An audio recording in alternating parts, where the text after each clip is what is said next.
Bismillahirrahmanirrahim. Assalamualaikum warahmatullahi wabarakatuh.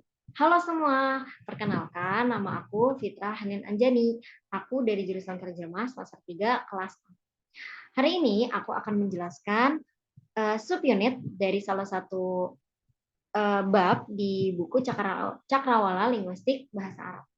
Nah, uh, subunit yang akan aku jelaskan di sini mengenai jenis makna.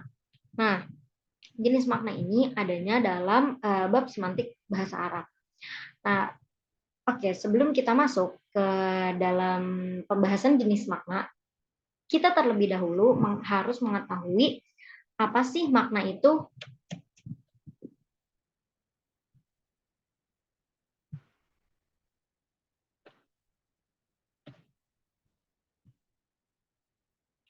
Oke, di sini sudah terlihat makna merupakan maksud dari apa yang ingin disampaikan oleh penutur.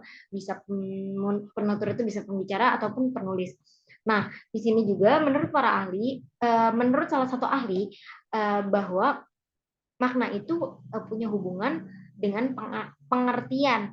Nah, jadi makna ini maksudnya maksud yang mau disampaikan gitu. Tapi makna itu juga punya perbedaan sama arti. Kalau makna itu subjektif dan arti itu objektif. Jadi makna itu sifatnya bebas, tidak terikat karena dia enggak satu makna aja gitu. Dalam sebuah kata itu bisa maknanya itu berbeda-beda, jadi tidak terikat sama objektifnya, dia lebih ke subjektif. Sedangkan kalau arti dari satu kata itu dia emang memiliki arti itu kayak gitu gitu. Itu objektifnya. Oke, kita masuk ke dalam jenis makna yang pertama. Mana? Makna yang pertama di sini ada makna leksikal. Apa sih makna leksikal tuh? Jadi, makna leksikal ini makna yang dimiliki atau ada pada leksem meski tanpa konteks apapun. Jadi makna di sini ya enggak punya konteks apapun selain itu, selain yang ada referensinya dalam kamus gitu. Contohnya ibu membeli sayur. Nah, sayur di sini juga tidak menunjukkan apapun selain makna sayur itu sendiri. Eh, yang ada di KBBI, sayur itu bermakna tumbuhan yang dapat dimasak dan dimakan tanpa ada makna lain. Oke, misalnya kita cari contoh yang lain, ayah mengendarai mobil. Nah, mobil itu tidak mobil aja, tidak ada konteks lain lagi selain mobil yang ditunjukkan sama si kalimat itu. Nah, oke, kita bergeser ke makna selanjutnya.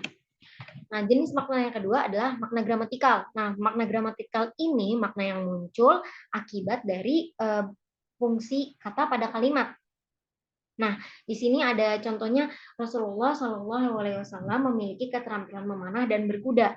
Nah, di sini yang kita highlight itu adalah memanah dan berkuda. Memanah sama berkuda itu terdiri dari memanah itu ada dua morfem, ada me dan memanah. Ketika dia digabungkan, jadi menghasilkan suatu kata dan punya makna. Awalnya kan panah itu cuma suatu benda ya, panah yang kita ketahui itu untuk alat perang, dan me itu adalah morfem yang terikat. Nah, ketika mereka disatukan, mereka mempunyai hasil adalah melepaskan anak panah gitu. Saat berperang itu kan orang-orang memanah musuh, melepaskan anak panah musuh untuk menyerang mereka gitu. Nah, di sini juga ada berkuda. Berkuda itu kan dari kata kuda dan ber juga morfem dan disatukan menjadi berkuda gitu. Menghasilkan makna yang artinya mengendarai kuda. Oke, kita berlanjut ke ke jenis makna selanjutnya.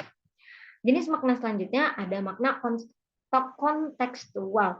Sebagaimana kita ketahui, kita sering dengar lah, apa sih konteksnya, apa sih konteksnya, apa sih konteksnya. Nah, konteks itu maksudnya di sini sesuai nih sama pembicaraan di kalimat itu gitu.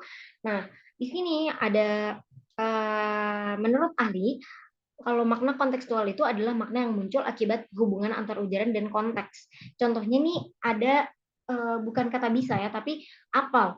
Itu dalam kalimat pegawai pegawai kantor apel mingguan setiap hari Senin. Terus yang kedua ada ibu mengupas apel untukku. Jadi apel di sini ada yang bermakna upacara, di kalimat pertama itu maknanya upacara, sedangkan yang kalimat kedua itu maknanya itu apel, buah apel gitu. Apel dan apel gitu. Punya perbedaan penyebutan. Dan akhirnya dia jadi punya makna yang berbeda. Oke, dan sesuai konteks juga ya, selain punya perbedaan pengucapan, dia juga melihat konteks. Oh, kalau misalnya dalam tulisan kita juga nggak tahu apa penyebutannya apel atau apel, tapi kita harus melihat konteks. Oh, ini orang-orang kantor nih setiap hari Senin apel.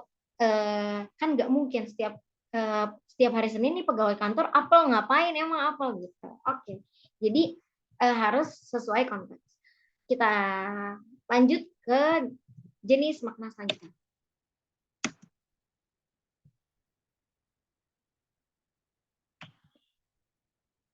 Nah, jenis makna yang selanjutnya adalah makna referensial. Apa sih makna referensial itu? Makna referensial itu makna yang berhubungan dengan acuan yang ditunjukkan oleh kata. Maksudnya itu maknanya itu dalam sebuah kata itu udah ada wujudnya, berhubungan langsung dengan kenyataan. Contohnya langit, tanah, air, kita bisa lihat di kehidupan kita, kita bisa pegang tanah, kita bisa lihat langit, dan kita juga bisa pegang air, bahkan kita gunakan sehari-hari gitu. Jadi makna kata di atas itu menunjukkan makna referensial karena ada acuannya dalam kehidupan realita.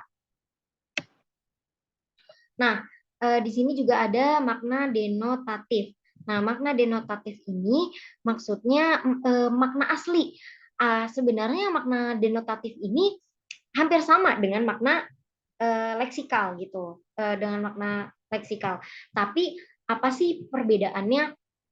Kita sebelum tahu perbedaannya kita bahas dulu nih contoh kalimatnya. Jadi dari air sungai mengalir dari hulu ke hilir, Kata air ini menunjukkan makna asli, tidak ada makna yang lain yang biasanya terdapat di arti dari KBBI-nya itu benda cair yang terdapat di sumur, sungai ataupun danau tanpa ada maksud lain. Nah, gimana tahu perbedaannya antara denotatif dan leksikal? Kita lihat jenis makna yang selanjutnya. Jenis makna yang selanjutnya adalah makna konotatif. Nah, makna konotatif ini makna yang muncul akibat asosiasi perasaan bahasa terhadap kata yang didengar dan yang dibaca. Maksudnya apa sih? Jadi, kata di sini menunjukkan suatu perandaian gitu. Bukan perandaian tapi kiasan. Jadi kata di sini ada menunjukkan sebuah kiasan yang di situ kan ada makna lain gitu. Kalau kata kiasan itu ada makna lain. Contohnya, air susu dibalas dengan air tuba. Kalau yang tadi air sungai mengalir dari hulu ke hilir, airnya itu tanpa ada maksud apapun. Nah, di sini air susu dibalas dengan air tuba. Maksudnya apa tuh? Nah, air susu ini maksudnya perbuatan baik, sedangkan air tuba bermakna buruk gitu. Jadinya dia bukan secara objektif air susu dikasih air tuba gitu, bukan maksudnya mencampurkan, tapi ada sebuah makna lain. Oke, lanjut ke makna selanjutnya. Ada makna kognitif. Apa sih nih makna kognitif itu?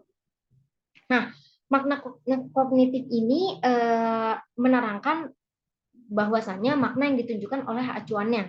Nah, makna kognitif ini juga dikenal dengan makna deskriptif. Jadi makna ini nggak ada hubungannya sama yang lain kecuali si objek tersebut, gitu. Contohnya di sini juga tertera nih makna sebenarnya bukan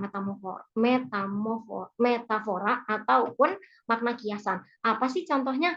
Nah, contohnya nih bunga. Bunga itu yang kita pikirkan indah, berwarna-warni, punya aroma, ada juga yang nggak punya aroma, tapi identik lah, ada yang wangi gitu. Jadi tidak membahas apapun selain yang ada di bunga. Tuh, makna dalam si kata makna kognitif ini. Oke. Nah, itulah 7 jenis makna yang saya ketahui dan saya kumpulkan dari bacaan saya. Kurang lebihnya mohon maaf. Semoga bermanfaat. Wassalamualaikum warahmatullahi wabarakatuh.